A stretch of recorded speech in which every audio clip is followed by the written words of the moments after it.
Hey everybody, Ty here. I hope everyone is doing well and has had a good week. It's been a very interesting week and a very busy one on this end. In case you missed it, we did do a live stream for a brief period of time last night for severe weather.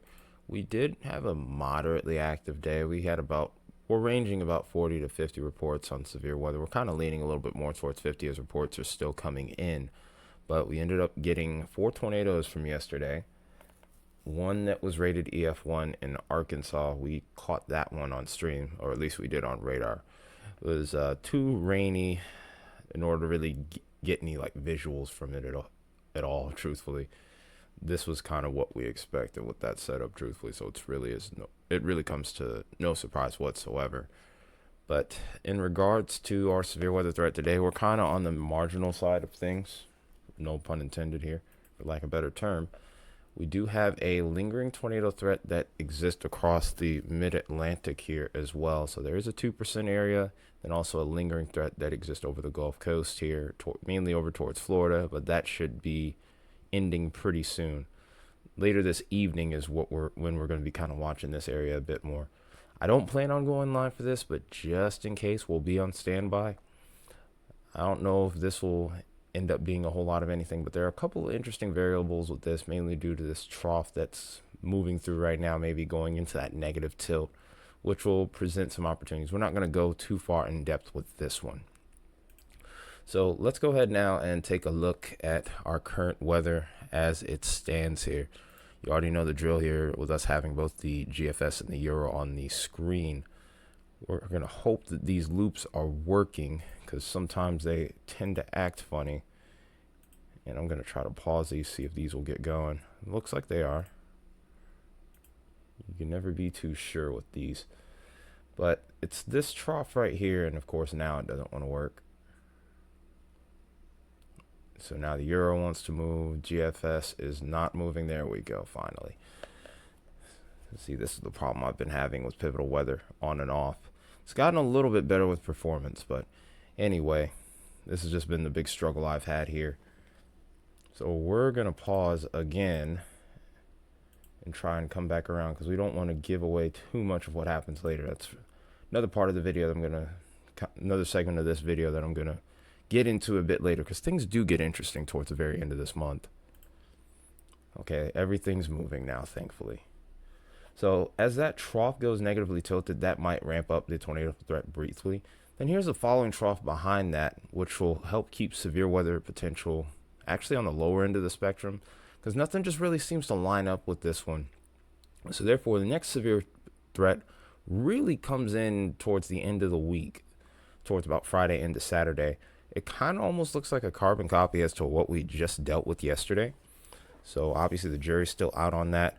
Things kind of get really interesting as we get later into the week, really into next week and further beyond. Really big trough comes into play here, and you can kind of see what that also could turn into from the Euro's perspective. We'll be going over that a little bit later, because there's a couple extra variables with that could make things really interesting for the eastern half of the U.S. as a whole. So if we were to go ahead and take a look at our weather pattern from the mid levels of the atmosphere, a couple of other things that we will make note of, and I'll probably just do this manually from here on out, even though it'll be a little bit more of a hassle to keep both the models together. Try to do that to keep the video shorter, is that even though with this trough, severe weather potential is a lot on the lower end of the spectrum, we're still expected to see some showers and thunderstorms. But the thing is, we're going to be dragging more cold air in with this one, so this might result in a couple of opportunities for some snow up towards the northern states, towards mainly the Dakotas, maybe Minnesota and the UP and Michigan. I don't expect anything of major significance from this, but if we look at it from both the perspective of the GFS and the Euro, we do have a brief opportunity. The main thing to look for when you're looking for lake effect snow might be winds coming in from the north running right across the lakes, which usually will have warmer surface temperatures than the air temperature. You get a little bit of evaporation here, a little bit of condensation going, boom, there you go. You get your lake effect machine to start rolling here. So in this case, though, I don't know if we'll have quite enough for this one, but this will ultimately set the stage for what could be happening a little bit later down the line here.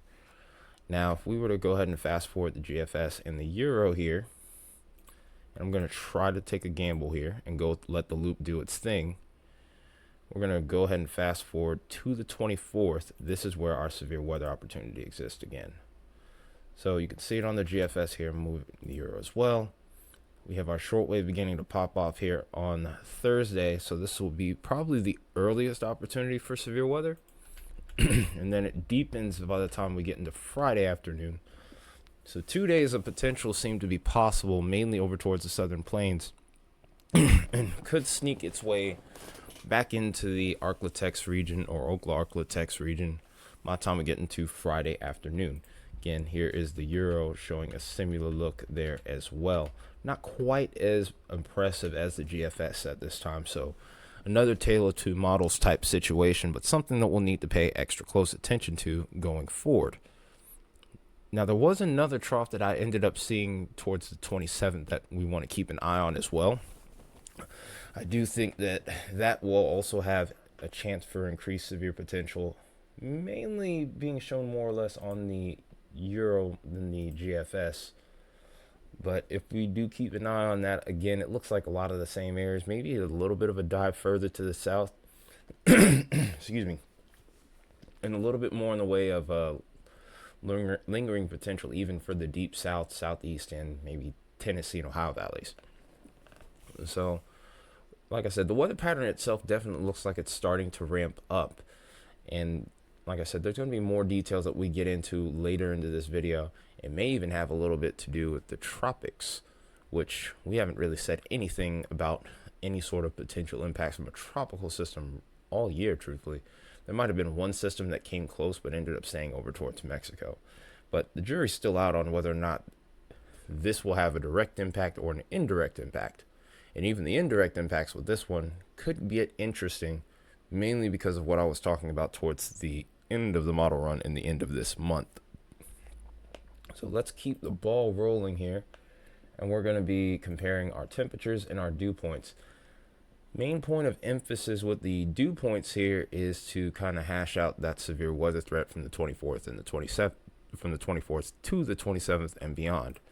But also with the troughing that we're going to be seeing, you're going to see a considerable difference in our temperatures here.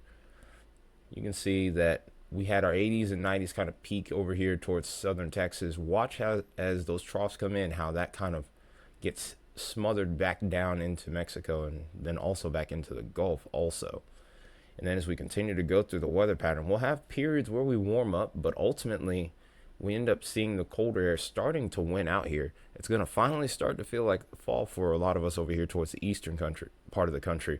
Towards the west, we're dealing with a lot more cold air coming into play. If we were to look at the CPC during this time frame here, we're expected to see a lot more blue on there, which would be representative of the below average temperatures. So I'm going to let the dew point loop run back around, and I'll keep this in mind as well towards the 2nd to the 4th, but obviously we're at no man's land at this point. But what you want to pay attention to on the bottom left corner of your screen is from the 21st onward, I want you to watch over towards the southern plains as that trough is expected to come in, how we get this nice little moisture return to come in from the Gulf. And this is what's going to help increase our shower and storm potential and maybe even our severe weather potential, because moisture is one of the key parameters needed to help produce severe weather. And notice with the GFS scenario, that moisture lingers and hangs around towards the deep south, and then we get another moisture nose around the 27th to the 28th. And that is where my attention is going to be peaked at in regards to potential for storms as of right now. We make our comparison with the Euro here.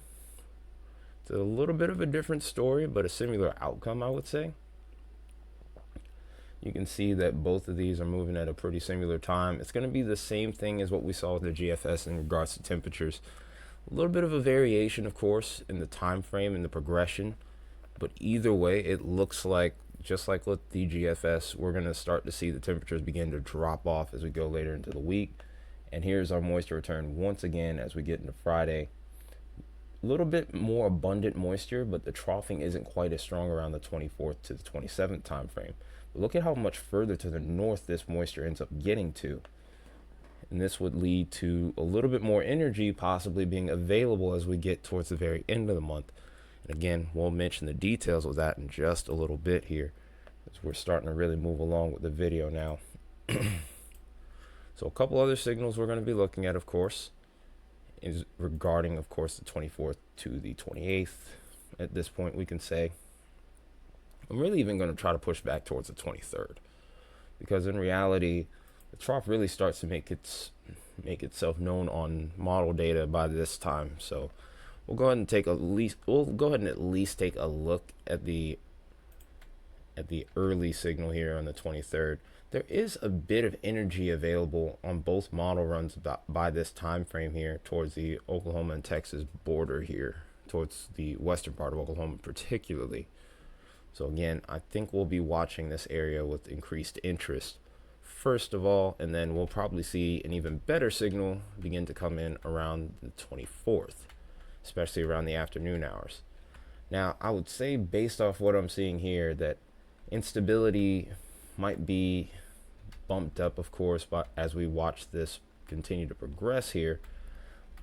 But the interesting thing that I've made note of here as we look into the 24th is the euro kind of has more instability available for this region, but also kind of stiffs these areas a little bit further off towards the east here, only for a much bigger signal to come in around the 26th into the 27th here, which interestingly enough could lead to even an overnight threat if all the parameters continue to come into play here. The timing of this will be very interesting as we go throughout the day. By the time we get towards the 27th, again, we're looking at another similar situation as to what we were dealing with yesterday, maybe coming into play. And then after that, of course, the signal kind of drops off along with the troughing that we were seeing at the very end of the model run here. The GFS kind of shows a similar deal here. And then maybe a new signal could be occurring, of course, at the very end of this model run. And the euro just isn't really quite on board with that yet, but we're also a little bit out of range. GFS can go about 1 day further than the euro can. So like I said, it's going to be a lot of jumping around with this one, but it looks like the very end of this month into the beginning of next month is going to be very interesting. So there are a couple other details that we need to get into here. And this is where things kind of really get interesting. So we talked about the 6 to 10 day outlook, especially for the western states. Not surprised to see the below average temperature readings here. But look at how we go from this extreme here on the 6 to 10 day outlook on the temperature map, where we're well above average for some areas here, all the way to near normal. And then get ready for this. When we look at the 3 to 4 week outlook, and this is getting into those first couple weeks of December, we're below average towards the eastern half, towards the southeastern half of the U.S. here. We're going to actually go ahead and zoom in on this particularly. This is set up directly over the deep south. And there's a reason for this as well. We're going to go ahead and take a look at it here. This is the height anomaly. This is basically how we can get a good look at our air masses here. And we're looking towards the 29th. Look at this big cold air mass that pops in at about 10 days out. And watch what happens as I continue to move this forward. Watch how much this deepens as we get into that first week of November here. And just when you think it's over, we have another hit that comes in right behind this one and keeps things rolling here. Now, obviously, we're looking very far in the range at this point, and I wouldn't have a whole lot of confidence except for the fact that this is showing up on the euro too. In fact, the euro has a much more aggressive scenario coming into play, and it lasts for just as long. And then you have a little trailing piece that follows right behind that. So those first few days of November particularly could really kind of drop a lot of us on our heads here, so to speak, for lack of a better term. I would say that this is where you would definitely want to bring the sweaters out. And if you're further up towards the north, geez, I can't speak. Further up towards the north, you might want to even consider bringing out the coats possibly. This is definitely going to feel a lot different than what it's been feeling over here for sure. We've seen how the temperatures have been impacted on the weather models that we were just looking at earlier with this. So there is a decent amount of continuity with this. Like I said, with us being in long range here, it's a little bit trickier still. But another piece to this puzzle here, and we're going to go ahead and rewind GFS back here. Right around this time frame, we have Invest 98L that's over here towards the Caribbean.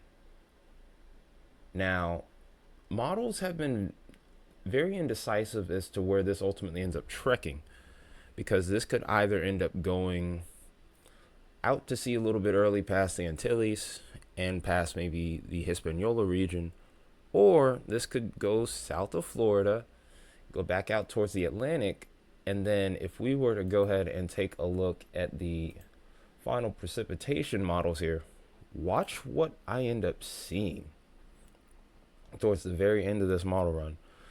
You pretty much will see everything that we talk about kind of verify on here, which is really to no surprise. We have our showers and our thunderstorms ongoing from 21st, 22nd, 23rd. Here's our severe weather potential starting to ramp up here around the 24th. No surprises there. Tale of two models has an interesting scenario kind of popping up again with that there. And then watch what happens as we maybe sneak into the 30th. There is what's likely to become tropical storm or even Hurricane Melissa. But watch how close this gets in proximity with this trough that pops up right here. If it ends up pulling in any closer with that cold air and mixes in, we could have a coastal storm to go with this. This is why you always keep an eye on all the details, because there are usually multiple players to the game, especially during this time of year. It gets really the forecasting during this time of year can get really intricate, so you always have to be extra vigilant, even if people don't agree with you. But this is just further a reminder that we're entering fall, and during this time of year, just about anything and everything can happen. So make sure that you're staying tuned, staying up to date with these videos, of course. I appreciate you all tuning in and watching them. And we'll be making a lot more, of course, as we mentioned before. We're going to have a winter outlook, hopefully either tomorrow or Tuesday. We kind of fell behind due to the fact that we've had to cover a little bit of severe weather, and we're looking forward to making more content as needed going forward here. But that being said, I appreciate you all tuning in, and I will see you guys in the next one. It's been Metalhead Weatherman signing off.